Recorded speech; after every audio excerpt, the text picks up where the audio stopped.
I can say, therefore,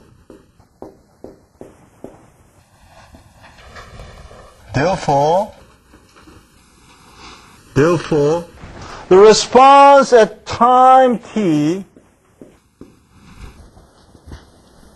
is integrated sum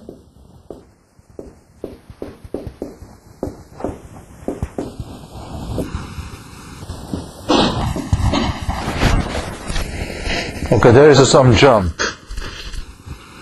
Okay, and let me explain. Now you understand. The response at time t is equal to h of t multiplied by 1, because the input is 1, right? If I apply the force at time tau, then the impulse response would be h t minus tau, because the impulse response would start at tau. H t minus tau is just, this is h t minus tau 1, this is h t minus tau 2, this is h t minus tau 3. Okay, h t is the impulse response starting at t equals 0, because I am exciting the system at t equals 0. Okay, what I'm saying is, response of this is the superposition of response due to this,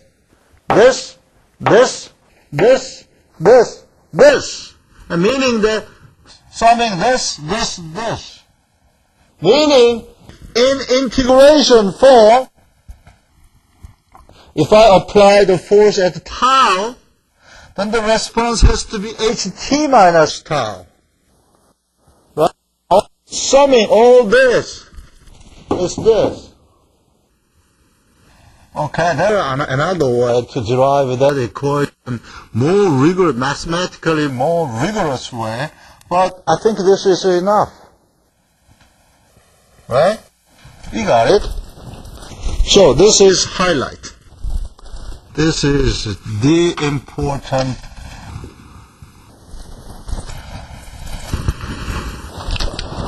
Now I will repeat again.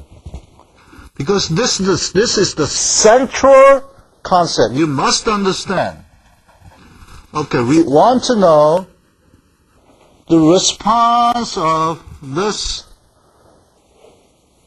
spring mass dashpot system due to general excitation of this kind. And we found that this general form of excitation can be regarded by the superposition of this small, narrow box-type series of excitation. So let's pick up one typical case. So when I excite a system with impulse f hat at time t equal tau, okay, then the response would start at time t equal tau. Because I excite the system now, it's like h has to start at time t equal tau. Otherwise, can you imagine this kind of things? I hit, but before I hit, there is a sound. Tak, tak. No, that's not possible, huh? In other words, we call that kind of system uncausal system. Causality has to be satisfied. So when I hit at time t equal tau, the response will start at time t equal tau, oscillate. And then response due to this look like this, and the response due to this look like this. Therefore, the response of all this would be integration of this. Okay? And let's define impulse response function. That is simply means that the response due to unit impulse at time t equal tau. Okay? That is ht minus tau. Okay? What if I have impulse whose magnitude is f hat? The response would be f hat multiply ht minus tau. Okay? If I have a series of f hat, what is the response due to this series of general force? That would be integration of all the response due to f tau impulse. Okay? Now, what is the meaning of this? As I explained, the response is the superposition of all the impulse response scaled by the magnitude of impulse. And this is the form, has the form of convolution integral form.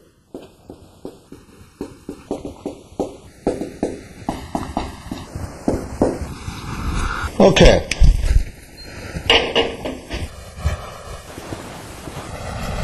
What does it mean? The response is, say this is f tau, ft, and then what I do is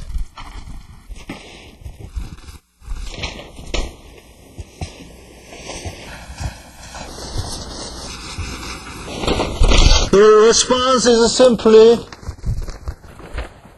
I multiply this one to this. Okay? Then tau is 0, right? Then I am moving it, and then multiply it.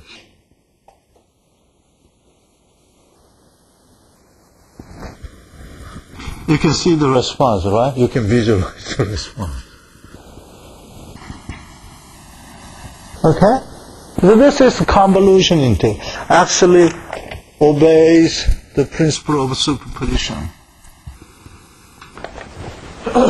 Very good. Now,